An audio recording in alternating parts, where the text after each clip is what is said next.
In the heart of Igbo land, nestled between rolling green hills and vast farmlands, lay the humble village of Umidike. It was a place where the air was filled with the scent of freshly tilled soil, where the songs of birds greeted the dawn, and where the people, though poor, held their traditions and community close to their hearts. Among them was a beautiful young girl named Amaka. She was known not just for her striking features, dark, glowing skin, and eyes that sparkled like the river under the sun, but for her unwavering strength and kindness. Life had not been easy for her, yet she carried herself with quiet dignity, her dreams buried deep within her heart. The morning sun cast a golden glow over the small thatched hut where Amaka, her mother, Umidike, and her older brother, Amaka, lived. The air was thick with the scent of firewood smoke as Umidike prepared their morning meal, a watery porridge made from the last handful of maize they had. Life had never been easy since Amaka's father passed away 10 years ago. His illness had drained what little savings they had, leaving them with nothing but each other and the hope of a better tomorrow. Amaka, now 28 years old, had taken on the role of the man of the house at a young age. Though opportunities were scarce, he worked tirelessly, taking on odd jobs in the village to support their mother and sister. His dreams of furthering his education had been put on hold for the sake of his family, but he never once complained. He was fiercely protective of Amaka, always watching over her like a second father. Umidike sighed as she handed them their meager meal. "We must find a way to get more food before the week ends.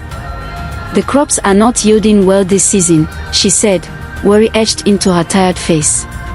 Amaka took a deep breath and nodded. "I'll go to the market with Chioma later. Maybe we can sell more today." Umidike smiled weakly. "Chioma is a good girl. It is a blessing to have a friend like her." Amaka, leaning against the doorway, folded his arms. "Just be careful, Amaka. Not everyone in this village has a good heart." Chioma was Amaka's best friend. Though her family was financially better off, she never looked down on Amaka. They had grown up together, running barefoot through the village, sharing meals, and dreaming about a future where life wouldn't be so difficult. Chioma often visited Amaka's home, bringing leftover food from her family's table. "Umidike, I brought some yam porridge my mother cooked," Chioma would say, setting the steaming bowl on their wooden table. Umidike would shake her head at first, but Amaka knew she was grateful.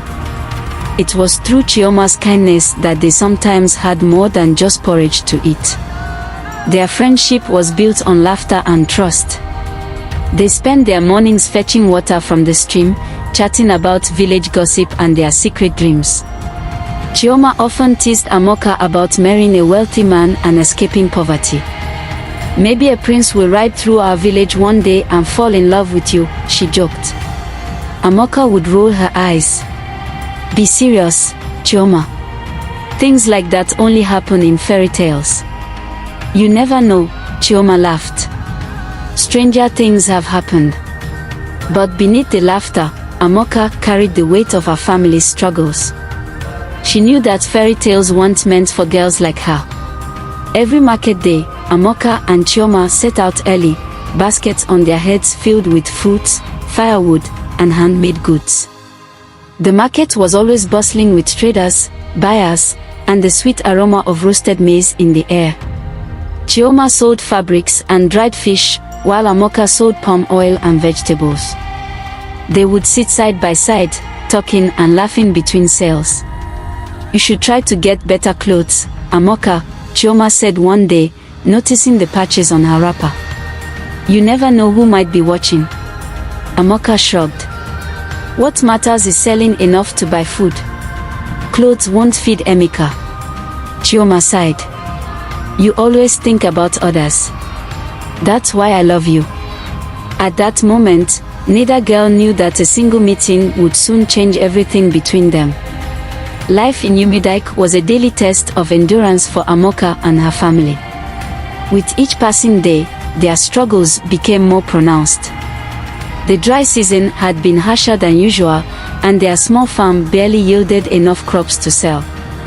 Mom and Kem often sat outside in the evenings, staring at the sky as if looking for answers in the stars. Amaka, determined to lessen his mother's burden, took on even more work, helping farmers harvest their crops, carrying heavy sacks to the market, and even assisting the village carpenter when needed. Despite his exhaustion, he always made sure to check on Amaka, who is his younger sister, especially when she was out with Chioma. Chioma, on the other hand, was Amaka's escape from the harsh realities of life. She would often invite Amaka to her home, where the aroma of rich soups and sizzling meats filled the air. Though Amaka never complained, she couldn't help but notice the stark contrast between their lives. "Stay for dinner, Amaka," Chioma's mother would say. "There's always enough food for one more." Amaka would decline at first, but Chioma would insist, pulling her to the table. "If you don't eat, I won't eat either." They would laugh, their bond unbreakable, at least for now. One fateful afternoon, as Amaka and Chioma made their way to the stream, they were deep in conversation, oblivious to the royal entourage that had stopped nearby. A young man on horseback watched them, captivated by Amaka's grace as she balanced the water pot on her head. It was Prince Obinna. Chioma noticed the prince's gaze first. She nudged Amaka. "Amaka, someone is watching you." Amaka turned, locking eyes with the prince for a fleeting moment before looking away, heart pounding. She had heard of the prince, but never in her wildest dreams did she expect to meet him this way. "Let's go," Amaka whispered, suddenly uneasy. Chioma, however, was already intrigued. The prince's encounter with Amaka at the stream stirred something within him. He asked his guards about her, learning of her background. Unlike the noble women he was accustomed to, Amaka's simplicity and beauty captivated him. As Amaka helped Mom and Kem prepare dinner, she thought of the way the prince had looked at her. It was probably nothing. Princes will not notice girls like her. She murmured, then turned to her brother. "Amaka, what would you do if you had wealth?" she asked her brother as he sat outside, sharpening his machete. "I would buy Mama a big house, with plenty of food," he said simply. "And you? What would you do?" "I would make sure no child ever went to bed hungry," she whispered and smiled. She had everything she needed, her family, her best friend. That was enough. So she thought. Amaka had expected her brother to say he would marry a sophisticated and elegant woman so as to know if someone like her can be noticed by a prince. At Chioma's house. After dinner, Chioma retreated to her room, her mind unsettled. The way the prince's eyes lingered on Amaka unsettled her, and for the first time, an unfamiliar feeling crept into her heart, a jealousy. She tried to dismiss it, convincing herself it was nothing, but the thought clung to her mind as she slowly drifted into sleep. The day after the prince's first encounter with Amaka, he returned to the village square, hoping to see her again. His heart pounded with anticipation, and when he finally spotted her selling vegetables, he wasted no time approaching her. "Amaka," he said gently, his voice smooth and rich like palm wine. "I hope you remember me." Amaka looked up, startled. She hadn't expected to see the prince again, much less have him seek her out. "Your Highness," she said, bowing her head slightly.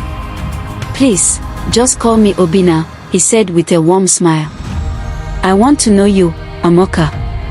The villagers murmured among themselves, watching the prince talk to a common village girl. Amaka's cheeks burned with embarrassment, but the prince's sincere gaze kept her rooted in place. Days passed, and Obinna continued to visit the village, finding excuses to see Amaka. She resisted at first, fearing the attention and gossip, but his persistence melted her doubts. He was kind, humble, and patient, always listening when she spoke, always making her laugh. After several meetings, under the soft glow of the evening sun, Amaka finally agreed to be with him. She had never thought she would fall for a prince, but Obinna was nothing like she imagined. He was just a man who made her feel special. The news of Amaka and the prince's courtship spread like wildfire. Villagers whispered behind cupped hands, some in admiration, others in jealousy. But none took it harder than Chioma. At first, she refused to believe it. Amaka, the prince. Impossible, she scoffed. But when she saw them together, smiling and talking as if they had known each other forever, her blood boiled. Chioma's heart twisted with envy. It should have been her, not Amaka. She had always been the one boys admired. How had Amaka, the poor, struggling girl, captured the heart of the most powerful man in the land? Fueled by resentment, Chioma started spreading malicious rumors. Amaka is only after the prince's wealth, she whispered to the traders in the market. She's tricking him with her innocent face. At the stream, she told the women fetching water, "Do you really think the prince will marry a poor girl? He's just toying with her." She's too blind to see it. The villagers began to doubt. Was Amaka truly in love, or was she just after the throne? The once supportive voices turned into suspicious murmurs, and Amaka found herself the center of scrutiny.